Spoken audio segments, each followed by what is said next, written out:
Lema ko, nag-Chabacano sila lahat eh. Naalala ko lang, Buenas tardes con todos. Tama ba? Ayan. Ating mga kapatid na Muslim, Assalamualaikum. Kung may kapampangan ho naligaw dito, maya pagkat panapon. Mga kasama Secretary Voltaire Gasmin, Secretary Babe Singson, Secretary Dinky Suliman, Secretary Ikot Pitilla, Secretary Rene Almendras. Ito, nandito pala. Okay. Kala ko na imatay ka na pa rin. Secretary Ping Lacson. Kung meron no tayong membro na kabineting parang kulang sa ngiti, pagpapasensyahan po ninyo konti, no? May schedule kasi kami magtanghalian dito sa Buanga City. Nahuli ko kami kanina galing Compostela Valley. Kaya sabi ko sa kanila, dating gawin, kumain lang tayo ng memorize. No? Ala-ala na lang po yung kanin. Sabi, babawi na lang ako sa inyo sa mga darating na araw. Okay. Siyempre, ating butihing Mayor, Ben Climaco, ating pong Vice Mayor Turalde, nandito rin po ang NHA General Manager, si Chito Cruz, Attorney Chito Cruz, fellow workers in government,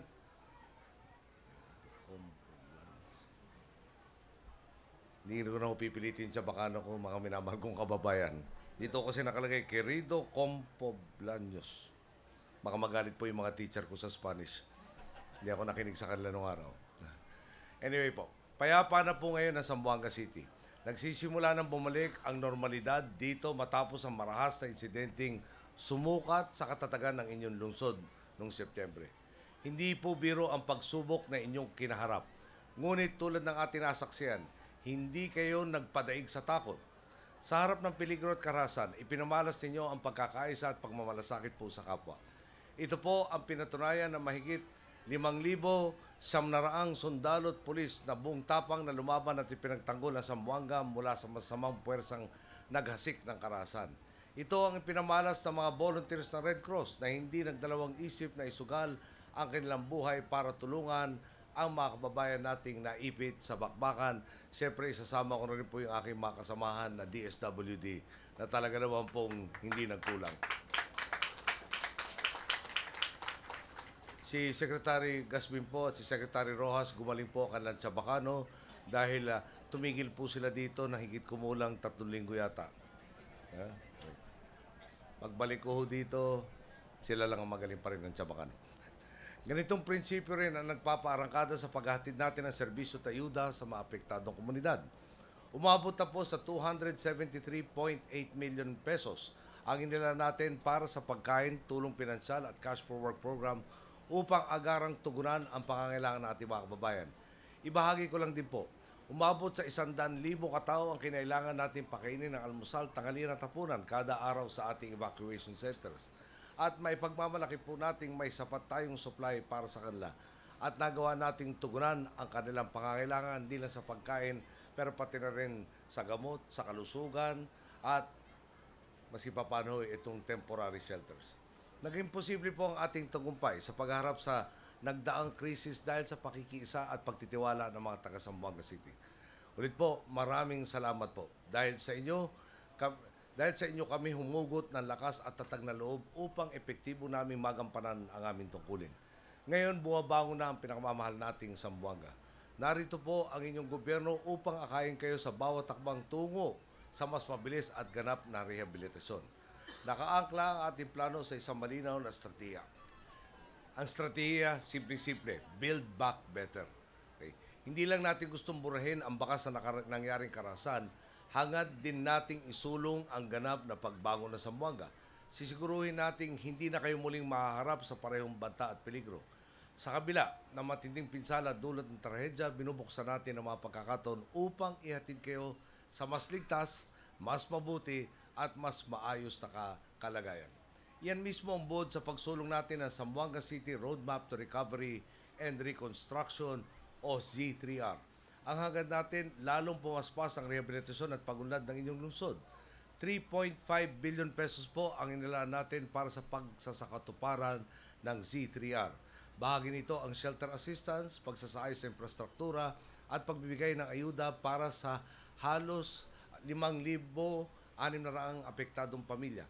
Prioridad nga po natin ang kapakanan ng mga pamilyang napinsala ang kabahayan. Walang sinasayang na oras ang gobyerno para tugunan ang inyong pangangailangan.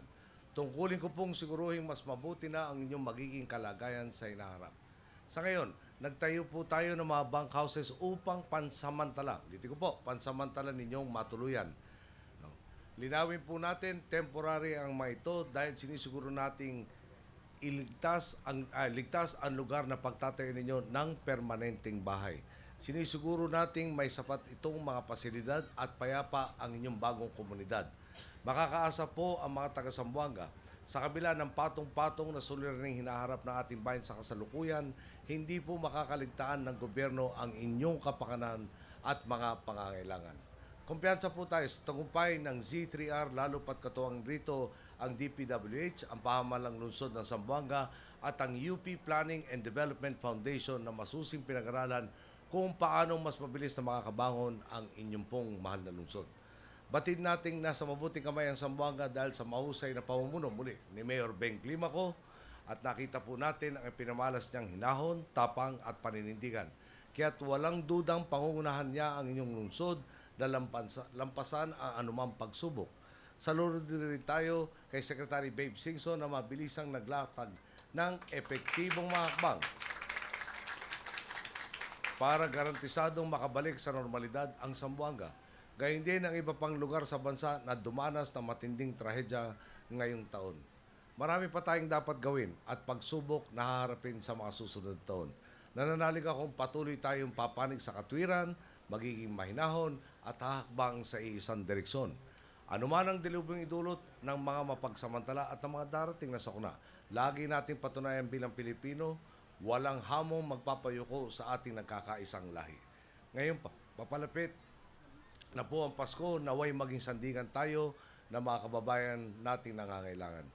Gaya ng pagmamahal ng Panginoon sa sanlibutan, magsilbi sana tayong bukal ng lakas at pag-asa para sa tuluyan nilang pagbangon. Tuloy lang po natin ang pagmamalasakit at pagkakapit-bisig at siguradong mas mabilis natin makakamit ang ating kolektibong hangarin ng pagsulong bilang bayan. Sa mga minamahal natin taga-Zamboanga, maski na marami tayong pinagdaanan, sana po'y maging maligaya ating Pasko at talagang payapa ang bagong taon. Bago po ako magtapos, pabibigay ko lang kong pansin, ito po yung tawag na architectural renderings. No? Ito ang aasahan nyo, ganito itsura ng itatayo natin sa loob ng mula 6 hanggang 18 buwan. Okay. Pag tinanong po nyo, teka, yung natin kasama kayo doon ha. Natin, tayong lahat yan ha. Okay. So, ganito ang hinahabol natin na maayos ang itsura, karsada na plinano, meron hong tinatawag na drainage system, pati yung mga bahay sa nasa tubig na naka-stilts, no, para sa ating mga kapatid na Badyaw, meron hong mga pasilidad yan para hindi tinatapon yung ating basura, waste, etc. sa dagat. No? Meron mga pipes na kukonekta. In effect ko, hindi na yung katulad nung araw na yung karsadang iilan lang nakakaintindi. No? Iskinita na parang walang direksyon. Dito, komunidad na talagang planado hanggang doon sa tinatawag nga hong mga community park. No? Talaga hong dihamak na mas maganda ay tatayo. Kung mananatili hong ganyan ang itsura, siyempre kayo mga titira ho doon ang gagawa ng paraan na yan. Okay. So, pakiusap po matindi. No? Habang papalapit tayo ng papalapit matapos to, at mula sa pag-uumpisa pa lang, baka naman ho merong kokontratsempo. Di ba? Pag kumanta tayo sa chorus, no? Caroling, uso ho ngayon yan. No? Pag nag-caroling at meron disintonado o iba kinakanta, baka wala hong lumabas doon sa kinakaroling natin. Kailangan no, para mapabilis to, yeah, kapit-bisig. Damayan tayo, tulungan tayo, dahil dapat ang pakay natin. Maibalik kayo sa mas maayos sa lalo madaling panahon. Gagawin ho namin lahat na magagawa namin pero mapapabilisan. Dahil kayo mga boss namin ay katabi namin, kumakayod kasabay namin. So ulitin ko po, yung lumipas, maraming leksyon na tinuro sa atin, at meron tayong mga hakbang na pinagagawa para sigurado nga mapilit na hindi na mangyari ang ganong klaseng karasan at yung hirap na pinagdadaanan nyo hindi maulit-ulit.